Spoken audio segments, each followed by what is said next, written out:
Hello everyone, welcome back to my channel. आज हम start करेंगे पार्ट 15 ऑफ इंडियन कॉन्स्टिट्यूशन से। ये कवर करता है आर्टिकल्स 324 से लेके 329 ए तक।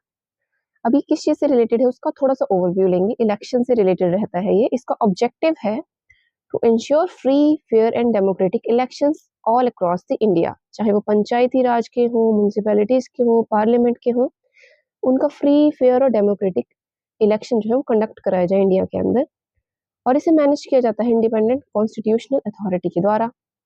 आर्टिकल 324 जो है इंट्रोडक्टरी पार्ट है इलेक्शन कमीशन का, तो इसको हम थोड़ा सा ज्यादा पॉइंट्स के अंदर कवर करेंगे, तो थोड़ा सा लंबा रहेगा ये बताता है superintendence, direction and control of elections के बारे में। फर्स्ट, जो ये तीनों चीजें हैं इनको कौन मैनेज करता है वो हमें पता होना चाहिए। तो election commission of India which is commonly known as ECI, जिस तरीके से फाइनेंस कमीशन जो होता है फाइनेंस के मामलों को चेकआउट करता है, इलेक्शन कमीशंस जो भी इलेक्शंस होंगे उनकी डायरेक्शंस या फिर जो भी वर्कआउट होगा उनको मैनेज करेगा। फर्स्ट है इसका सेक्रेटरीट, सचिवालय कहाँ है? दिल्ली में है, जिसके अंदर 550 ऑफिशियल्स हैं। सेकंड पॉइंट कहता है कि एस्टेब्लिशमेंट कब की गई थी इलेक्शन कमीशन की? ऑन 25 जैन। इसको कहा जाता है नेशनल वोटर्स डे भी। 25 जैन 1950 को बनाया गया था इलेक्शन कमीशन को, और अभी 2025 में इसकी एस्टेब्लिशमेंट को 75 ईयर्स जो है वो कंप्लीट हो चुके हैं। कॉम्पोजिशन के बारे में थोड़ा सा देखते हैं। कॉम्पोजिशन जो है इलेक्शन कमीशन की, उसके अंदर सबसे पहले आता है CEC which is known as chief election commissioner. इसके अलावा अदर जो है इलेक्शन कमिश्नर भी रहते हैं इसके अंदर। फॉर एन एग्जाम्पल करंटली जो है 3 मेंबर्स हैं चीफ इलेक्शन कमिश्नर के अलावा। फोर्थ बताता है रोल के बारे में। अब ये भी पता होना चाहिए कि ईसीआई करता क्या है इंडिया के अंदर। तो ये करता है administrate elections to Lok Sabha, Rajya Sabha, यानी कि जो पार्लियामेंट के इलेक्शंस होंगे उनकी जो भी फंक्शनैलिटी होगी उसको एडमिनिस्ट्रेट करेगा। इसके अलावा स्टेट लेजिस्लेटिव असेंबलीज जो हैं उनकी इलेक्शन को, या फिर offices of president and vice president, president vice president के जो भी इलेक्शंस होंगे उनके पद के लिए, उन्हें भी यही मैनेज करता है। इसके अलावा सेकंड पॉइंट में प्रिपेयर करता है इलेक्टोरल रोल्स को, conduct and declare election result. जो भी इलेक्शन होंगे, इलेक्टोरल रोल क्या होगा? वोटिंग लिस्ट आप सभी को पता होगा, जब भी इलेक्शंस होते हैं तो उससे पहले एक वोटिंग लिस्ट आती है जिसमें होते हैं कोई भी एलिजिबल मेंबर किसी एरिया के जो वोट देने के लिए एलिजिबल है, उनकी लिस्ट इलेक्टोरल रोल के अंदर आएगी। इसके अलावा जो इलेक्शन होंगे उन्हें कंडक्ट कराना, उनके रिजल्ट्स जो हैं उन्हें डिक्लेयर करना काम रहता है ईसीआई का। क्वालिफिकेशंस के बारे में देखते हैं। क्वालिफिकेशंस में चीफ इलेक्शन कमिश्नर की क्वालिफिकेशन होगी कि उन्होंने होल्ड किया हो करंटली या फिर प्रीवियस पास्ट के अंदर होल्ड की हो कोई ऐसी पोजीशन जो कि इक्विवेलेंट हो secretary of government of India के। इसके अलावा उन्हें एक्सपीरियंस होना चाहिए in managing and conducting elections. Six point कहता है सर्च कमेटी के बारे में। अब ये जो मेंबर्स हैं इनका इलेक्शन कैसे होगा, तो उसके लिए एक सर्च कमेटी को बनाया जाता है जिसके हेड होते हैं minister of law and justice. इसके अलावा 2 मेंबर्स जो होते हैं उन्हें रैंक ऑफ सेक्रेटरी या फिर हायर, उससे ज्यादा जो हायर रैंक होगी उसके आधार के ऊपर सिलेक्ट किया जाएगा, जो कि सर्च कमेटी के अंदर रहेंगे हेड के साथ। फंक्शन क्या रहता है सर्च कमेटी का?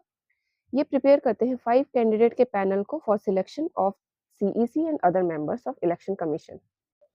Next is select committee. Search members में से सिलेक्ट किया जाएगा कैंडिडेट्स को बाय सिलेक्ट कमेटी। इसके चेयरपर्सन रहते हैं प्राइम मिनिस्टर। इसके अलावा लीडर ऑफ ऑपोजिशन इन लोकसभा भी इसके अंदर रहेंगे इस कमेटी के अंदर, प्लस यूनियन मिनिस्टर जिन्हें सिलेक्ट किया जाएगा by the prime minister. 8 point कहता है टर्म के बारे में। जो भी मेंबर सिलेक्ट किए जाएंगे चीफ इलेक्शन कमीशन के लिए, उनका टेन्योर रहता है वर्किंग का 6 इयर्स का या फिर 65 इयर्स ऑफ एज, जो भी इनमें से पहले आ जाएगा।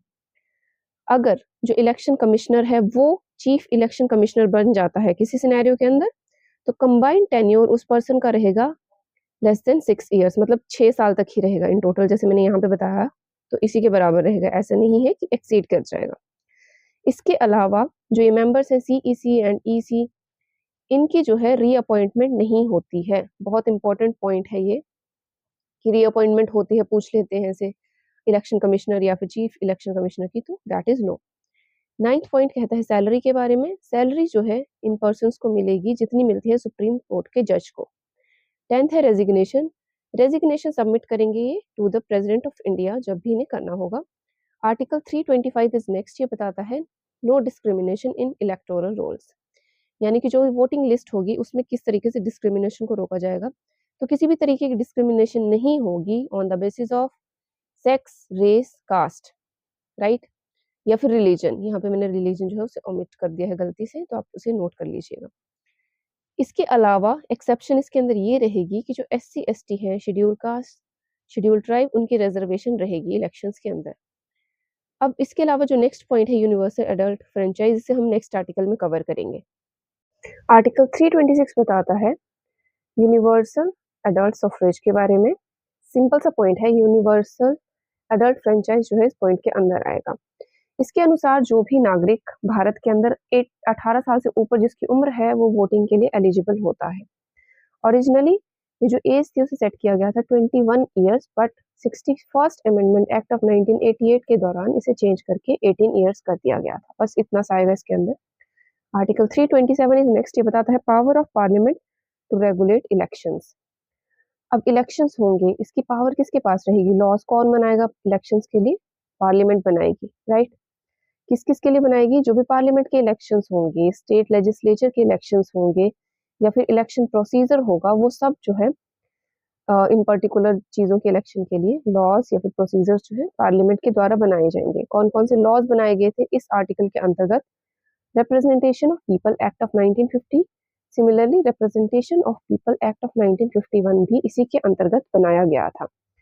नेक्स्ट इज आर्टिकल 328, ये बताता है power of state legislature to regulate state elections. अब जो स्टेट लेवल के इलेक्शंस होंगे विधानसभाओं के लिए, उनको मैनेज कौन करेगा? स्टेट लेजिस्लेचर, स्टेट की विधानसभाएं। सिमिलरली आर्टिकल 329 बताता है bar to interference by courts in electoral matters. अब जो भी इलेक्टोरल मैटर्स होंगे उनमें कोर्ट्स की क्या क्या सीमाएं रहेंगी उसके बारे में आर्टिकल बताता है। इसका फर्स्ट सब क्लॉज कहता है कि जो हमने आर्टिकल 327 328 के अंदर पढ़ा, 327 में हमने पढ़ा कि पार्लियामेंट जो है, पार्लियामेंट और विधानसभाओं के जो इलेक्शंस होंगे उनके लिए प्रोसीजर लॉ बनाएगी। सिमिलरली 328 में स्टेट लेजिस्लेचर, जो स्टेट के इलेक्शंस होंगे अंदरूनी, उनके लिए लॉज और प्रोसीजर बनाएगा।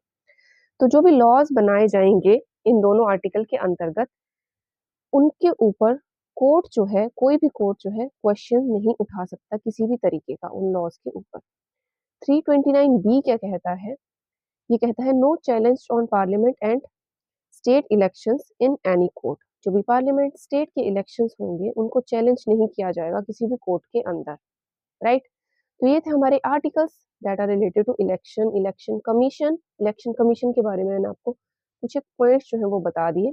आई होप आपको ये समझ आए होंगे। कोई भी अगर इनके अंदर डाउट है या फिर कोई पॉइंट मुझसे लेफ्ट आउट हो गया है तो आप उसको मेंशन कर सकते हैं कमेंट सेक्शन के अंदर। इसके अलावा अगर कंटेंट आपको वीडियो का अच्छा लगा हो तो चैनल को ज़रूर से सब्सक्राइब करें और औरों से भी सब्सक्राइब करें आएँ, ताकि ज़्यादा से ज़्यादा लोग जो भी प्रिपेयर कर रहे हैं यूपीएससी के लिए उन तक ये चैनल पहुँच सके। Thank you for watching this. Stay tuned for the next part of Indian constitution. तब तक के लिए बाय बाय। Thank you.